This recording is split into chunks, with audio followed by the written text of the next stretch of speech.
Oke, shalom anak-anak kelas 4. Gimana kabarnya anak-anak semuanya? Sehat? Puji Tuhan. Kalau kita sampai hari ini masih sehat dan bisa belajar semua karena kasih anugerah Tuhan. Sebelum kita mulai pembelajaran kita, Teacher Mela membacakan satu ayat buat kita semuanya. Ada di Ratapan 3 ayat yang ke-22 sampai dengan yang ke-23. Demikian firman Tuhan. Tak berkesudahan kasih setia Tuhan, tak habis-habisnya rahmatnya, selalu baru setiap pagi, besar kesetiaanmu. Demikian firman Tuhan. Kita berdoa. Bapa kami yang bertata dalam kerajaan surga, kami bersyukur buat hari ini kami kembali belajar tentang Tuhan lewat pelajaran akan kami pelajari hari ini. Biar Tuhan yang memberkati kami, biar kasih setia Tuhan dan rahmat-Mu Tuhan ada bagi setiap kami, sehingga kami boleh mengerti apa yang kami pelajari hari ini dan kami boleh melakukannya dan memuliakan nama Tuhan. Berkati proses belajar dan mengajar hari ini Tuhan, biar semuanya terjadi sesuai dengan kehendak Tuhan. Terpujilah nama-Mu, dalam nama Yesus kami berdoa, haleluya, amin. Oke anak-anak semuanya, kita akan melanjutkan pelajaran kita. Minggu ini adalah topik yang terakhir karena mungkin minggu depan kita akan ulangan harian lagi yang kedua, tema yang kedua ya. Sekarang kita masuk kepada bab yang keempat, yaitu persembahan syukur yang benar. Apa sih arti persembahan syukur, teacher? Kita akan belajar hari ini ya. Nih, seperti yang anak-anak lihat di sebelah sini ada gambar Kain dan Habel. Mereka lagi mempersembahkan persembahan mereka kepada Tuhan. Seperti yang kita lihat, yang di sana persembahannya si Habel dan persembahannya si Kain berbeda. Yang di sana mempersembahkan tanaman hasil dari pertaniannya. Yang di sebelah sini mempersembahkan ternak yang terbaik. Persembahan berasal dari kata dasar sembah, yang berarti sesuatu yang diberikan kepada yang disembah atau yang dihormati. Itulah arti dari kata dasar sembah. Persembahan tidak harus bentuk uang. Kita belajar persembahan juga dapat berupa benda-benda lain yang dianggap pantas untuk dijadikan persembahan. Sama seperti Kain dan Habel, bentuk persembahan mereka berbeda. Karena dia kerjanya bertani, dia mempersembahkan hasil pertaniannya. Karena dia punya peternakan, dia mempersembahkan domba yang terbaik. Jadi sama seperti yang Teacher Meda jelaskan, persembahan itu bentuknya tidak harus uang. Kalau kamu punya uang, persembahkan uang. Tapi ada juga yang mempersembahkan benda-benda yang dianggap pantas. Nih tadi seperti yang Teacher Meda ada Kain dan Habel. Kain memberikan persembahan dari hasil ladangnya. Kain itu terkenal orang yang mempunyai pertanian, dia punya usaha tani, punya ladang, jadi dia punya banyak buah-buahan, sayur-sayuran. Tuh, Habel memberikan persembahan dari hasil ternaknya, sedangkan si Habel dia punya peternakan, makanya dia memberikan domba kepada Tuhan sebagai persembahannya. Tetapi Allah hanya menerima persembahannya Habel karena Allah melihat isi hatinya mereka. Wow. Kan dua-duanya baik, Habel dan Kain baik kan menurut kita, sama-sama mempersembahkan hasil panennya yang petani, yang peternakan mempersembahkan hasil dari ternaknya. Jadi dua-duanya sebenarnya memberikan persembahan, tapi Allah melihat hati. Kenapa ya? Allah menghendaki persembahan yang diberikan dengan hati syukur dan tulus kepadanya, bukan untuk pamer atau sekedar kewajiban, tetapi gambaran hatinya kepada Tuhan. Jadi Tuhan melihat isi hatinya Kain dan Habel ketika memberikan persembahan. Seperti yang kita tahu ceritanya, persembahan Habel diterima. Kenapa? Karena Habel memberikannya dengan tulus, dengan segenap hatinya, dan memberikan yang terbaik dari ternaknya, dombanya. Kalau si Kain, dia cuma sekedar aja. Jadi terus Kain juga melihat hatinya nggak tulus. Makanya Tuhan bilang Tuhan lebih berkenan kepada Habel.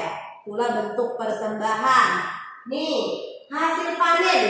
Seperti yang Teacher Mega bilang tadi, ini adalah bentuk-bentuk persembahan yang bisa kita berikan kepada Tuhan. Bukan hanya tentang uang saja. Uang ya. Terus yang di sebelah sana itu ada hasil panen, ada buah-buahan, ada sayur-sayuran. Itu juga juga kita persembahkan kepada Tuhan. Bisa. Yang ini hasil karya. Apa sih talenta kita? Apa sih kelebihan kita? Kita bisa gunakan itu untuk memuliakan Tuhan. Lewat apa? Lewat karya kita. Kita juga bisa menyembah Tuhan. Terus lewat apa yang di sebelah sana?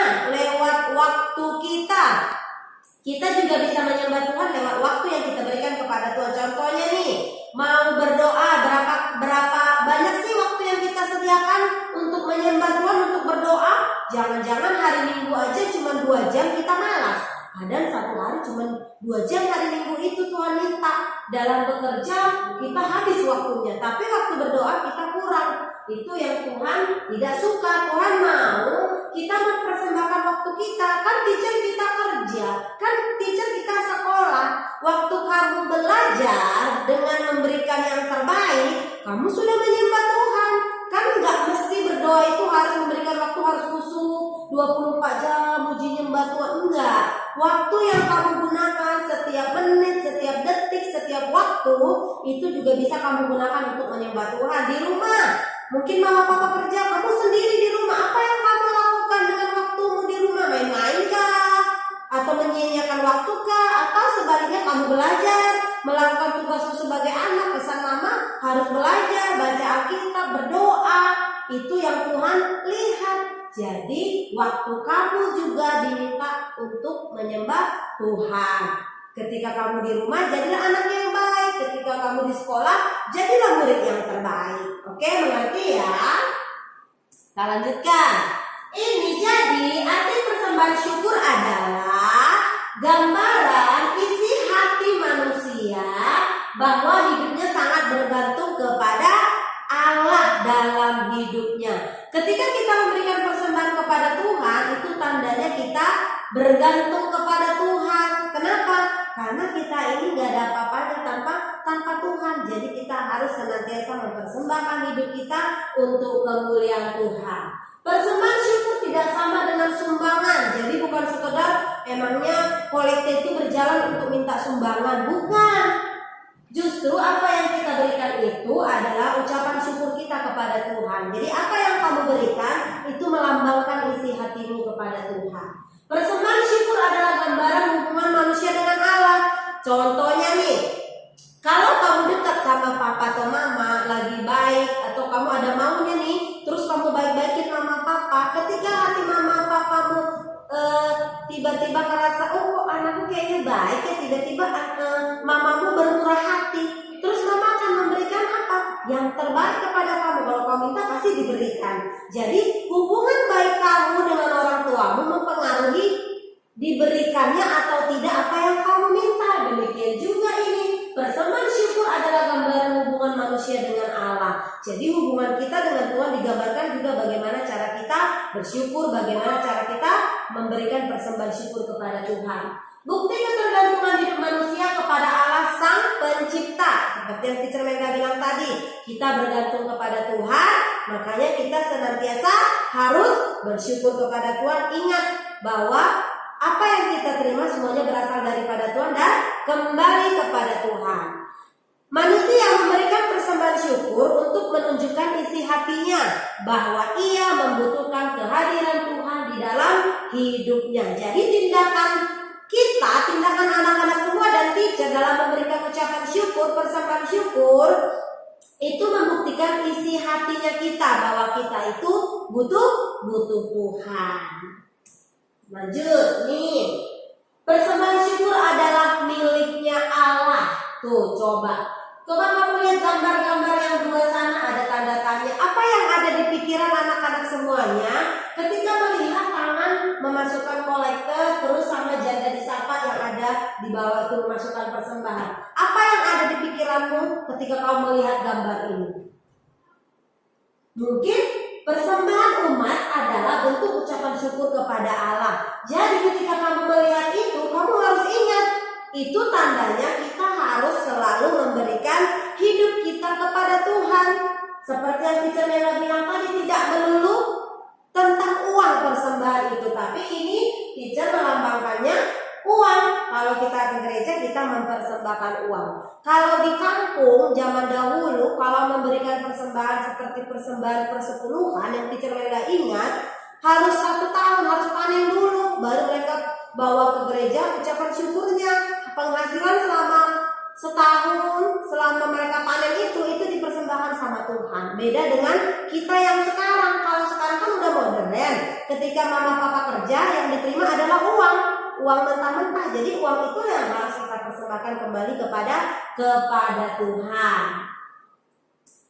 Terus manusia tidak memiliki apapun di dunia ini. Semua milik Allah yang kita terima melalui hasil panen. Jadi tidak boleh ada manusia yang bermegah. Uangku banyak kan hasil kerja kerasku, panenku melimpah kan hasil kerja kerasku. Memang hasil kerja kerasmu, tapi semuanya itu pemberian Tuhan kepadamu. Karena Tuhan menyertai kamu, karena Tuhan menyertai kita semuanya, karena Tuhan menyertai mama dan papa.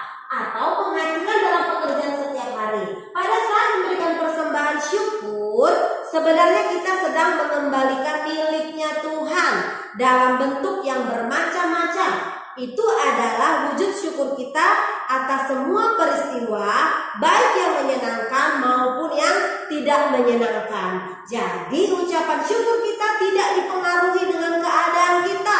Mungkin waktu ini lagi senang, lagi sedih, atau lagi murung, tidak dipengaruhi. Kenapa? Ucapan syukur kita itu wajib kita berikan. Tidak ditentukan oleh feelingnya kita, tidak ditentukan oleh perasaan kita. Tapi itu sebuah tanggung jawab, sebuah keharusan. Itu perintahnya Tuhan. Jadi kita harus mengembalikan apa yang menjadi miliknya Tuhan.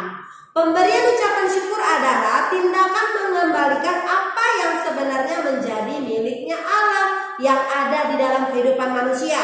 Coba diperhatikan tubuhnya atau badannya Teacher Melda. Semua dari ujung rambut sampai ujung kuku semuanya bukan milik teacher, tapi miliknya Tuhan Yesus. Demikian juga anak-anak yang ada di rumah, kalian semua seutuhnya miliknya Tuhan.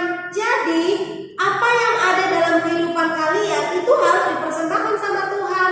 Jadi kalian harus menjaga hidup kalian, menjaga tubuh kalian, baik jasmani dan rohani, supaya tetap sehat. Kenapa? Ini bukan milik kita, tubuh ini miliknya Tuhan. Jadi kita harus rawat dengan baik.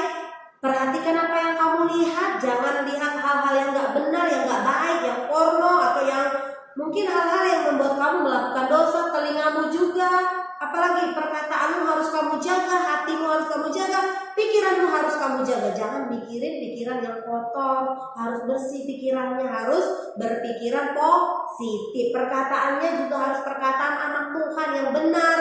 Jadi gak boleh ngomong sembarangan yang tidak penting, apalagi ngomong jorok. Tidak boleh ya. Yang ketiga, hati yang bersyukur. Orang Yahudi memberikan persembahan syukur melalui kurban bakaran. Mereka memberikan persembahan buah sulung dari semua hasil panen dan ternaknya. Persembahan dibawa ke bait suci dan dikurbankan oleh para imam sebagai perwakilan umat kepada Allah sesuai dengan peraturan yang telah ditetapkan atau diberikan oleh Allah. Jadi orang Yahudi memberikan persembahan syukur itu melalui kurban bakaran. Makanya tadi seperti si Habel, kurbannya apa? Domba. Jadi zaman dahulu itu setiap kali datang, setiap melakukan dosa, penghapusan dosanya itu harus lewat kurban. Ambil sapi satu, potong, sembelih, darahnya taruh di kayu persembahan, dibakar. Mau bertobat lagi, potong lagi. Mau memberikan persembahan sama Tuhan, bawa lagi mungkin kerbau atau apa. Jadi zaman dahulu orang Yahudi mempersembahkan ucapan syukur itu lewat kurban bakaran, ada yang dibakar. Tapi kita yang sekarang tidak perlu serepot orang Yahudi. Kita sudah diberi kemudahan sama Tuhan. Cara memberikan ucapan syukur kita tadi seperti yang Teacher Melda bilang, ada banyak cara. Lewat uang bisa, lewat waktu kamu bisa, lewat tenaga kamu bisa. Apa yang kamu lakukan untuk bisa melakukan pekerjaan Tuhan? Mungkin kamu nyapu gereja atau melakukan pekerjaan-pekerjaan yang baik, itu tenaga. Atau mungkin lewat pikiranmu kamu punya ide yang cemerlang untuk kerajaan Tuhan. Kamu punya hati, apalagi passion, punya panggilan, punya talenta melayani Tuhan. Mau jadi dancer, mau main musik, punya karunia untuk berkata-kata, mau jadi pengkhotbah. nyanyi singer WL di gereja, itu juga bentuk persembahan kepada Tuhan. Jadi Alkitab mengajarkan cara memberikan persembahan dari hati yang bersyukur. Yang pertama, dengan sukarela, bukan dengan paksaan. Jadi ketika memberikan persembahan gak boleh bersungut-sungut. Apa yang kamu berikan itu harus kamu berikan dengan sukarela, memberi dengan senang hati, meskipun harus mengorbankan kepentingan diri sendiri. Jadi jangan dengan paksaan. Yang kedua, sesuai dengan kesanggupan. Maksudnya apa, teacher? Memberikan persembahan dengan kemurahan hati kita. Sesuai dengan kesanggupan itu maksudnya sesuai dengan kerelaan kita, kemurahan hati kita. Aku mau kasih gini gitu ya, sesuai dengan kesanggupan. Terus yang ketiga, dengan ketulusan hati. Tulus maksudnya diberikan sebagai tanda penyerahan diri kita kepada Tuhan, tidak mengharapkan balasan. Kalau tulus ketika kita menolong orang lain, kita nggak mengharapkan imbalan kan? Demikian juga dengan Tuhan. Ketika kita memberikan persembahan kepada Tuhan yang terbaik, kita nggak berharap, aku sudah kasih loh Tuhan, kira-kira Tuhan kapan mau mengembalikan? Tidak seperti itu. Terus yang keempat, sebagai persembahan yang hidup dan yang kudus bagi Allah. Jadi dipersembahkan seluruhnya hanya untuk Allah, untuk kemuliaannya, bukan untuk dilihat orang. Jadi jangan pernah memberikan persembahan itu punya pikiran, aku biar dilihat orang persembahanku paling banyak. Persembahannya kalau koleknya dibuka lebar-lebar, ini loh persembahanku paling banyak. Enggak seperti itu ya anak-anak. Jadi hari ini kita belajar bagaimana sih memberikan persembahan yang terbaik. Persembahan ucapan syukur itu apa sih?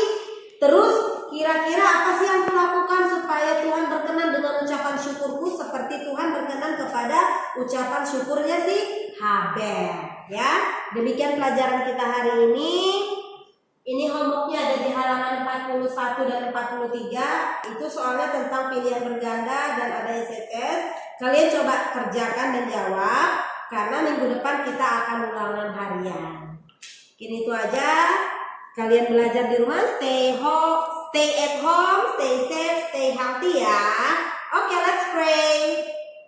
Terima kasih Tuhan, kami sudah selesai belajar bagaimana kami harus mempersembahkan ucapan syukur kami yang terbaik kepada Tuhan lewat tenaga, waktu, lewat uang, lewat segala sesuatu yang kami hasilkan, semuanya untuk kemuliaan Tuhan. Terima kasih Tuhan, berkati semua anak-anak kelas 4 yang ada di rumah. Hikmat Tuhan turun bagi mereka supaya mereka mengerti tentang apa yang dipelajari hari ini, dan mereka belajar untuk memberikan persembahan yang terbaik kepada Tuhan lewat hidup mereka di dalam nama Tuhan Yesus. Terima kasih Tuhan, dalam nama Yesus kami berdoa, haleluya, amin.